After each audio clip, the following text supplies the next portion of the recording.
Raudtee säilitamisest peetavas sõjas tuli tunnistama hakata kaotust.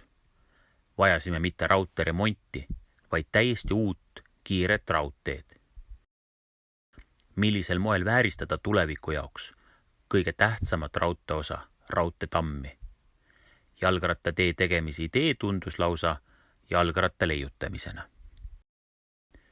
Nii kui olime esimesed 3 kilomeetrit raudteed üles võtnud, alustasime kohe uue tee ehitamist.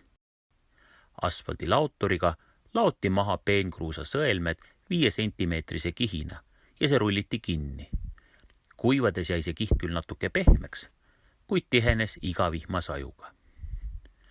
Idee terviseteest pakkus välja Ülle Lass Lääne maavalitsusest, kes küsis, kuidas Aarne Taal suhtub raudteetammi kasutamisse tervisespordi arendamiseks. Täiesti oma pead tulid täpselt sama ideega välja teisedki. Nii nägimegi jalgrattatees palju enamat kui ainult jalgrattaga sõitmise võimalust.